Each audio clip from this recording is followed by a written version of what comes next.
नमस्कार, मी सहयोगिता आणि आपण पाहत आहात विदर्भ सत्यजित लाईव्ह न्यूज। पाहूया आजची विशेष बातमी। पेनटाकळी गावठाण हद्दवाढ जिल्हा अधिकारी यांच्याकडून मंजूर 381 भूखंडाची करून देणार उपलब्धता। संजय रायमुलकर यांच्या प्रयत्नांना यश। आपण पाहत आहात विदर्भ सत्यजित लाईव्ह न्यूज।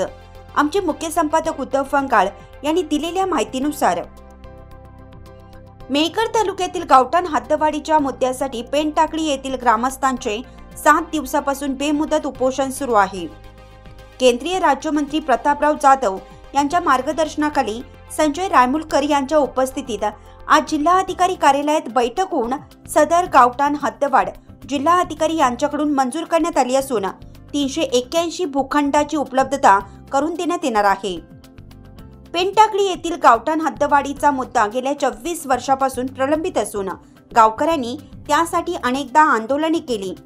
दिनांक 6 पासून संपूर्ण गावकऱ्यांनी बेमुदत उपोषण सुरू ठेवलेले आहे।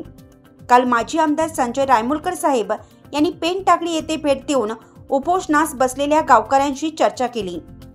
शासनाने पूर्वी 250 भूखंड उपलब्ध करून दिले होते, परंतु ते अपुरे पडत असल्याने 380 भूखंडाची उपलब्धता करून द्यावी अशी गावकऱ्यांची मागणी होती। केंद्रीय आयुष्य, आरोग्य, कुटुंब कल्याण राज्यमंत्री प्रतापराव जाधव यांनी काल जिल्हाधिकाऱ्यांशी भ्रमणध्वनीवरून केलेल्या चर्चेनुसार आज जिल्हाधिकारी डॉक्टर किरण पाटील यांच्या प्रमुख उपस्थितीत बुलढाणा येथे जिल्हाधिकारी कार्यालयात बैठक आयोजित करण्यात आली होती। त्यात माजी आमदार संजय रायमुलकर, उपविभागीय अधिकारी रवींद्र जोगी, भूसंपादन अधिकारी श्री शेलार, नगर रचना विभागाचे सतीश वेरुळकर, श्री गुरुचर, जलसंपदा विभागाचे श्री नांगरे, ग्रामसेवक श्री मवाळ, पेनटाकळीचे सरपंच परमेश्वर वानखेडे, उपसरपंच पुंजाजी इंगळे सहभागी झाले होते। नागरिकांच्या मागणीनुसार 381 भूखंड, त्यात रस्ते, मोकळी जागा याचा समावेश करून आराखडा तयार करण्यास जिल्हाधिकारी यांनी मंजुरी दिली। सदर आराखड्यास अंतिमता मंजुरी देऊन त्याप्रमाणे गावकऱ्यांना भूखंडाचे वितरण करण्यात येणार आहे। केंद्रीय मंत्री प्रतापराव जाधव आणि संजय रायमुलकर यांनी या प्रकरणी विधिमंडळात विविध पातळीवर सदर गावठाण हद्दवाढीसाठी सातत्याने प्रयत्न केले होते।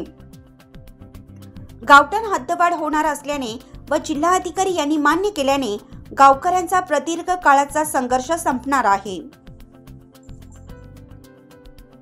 बातमी आवडल्यास लाईक करा, शेअर करा आणि सबस्क्राईब मात्र नक्की करा।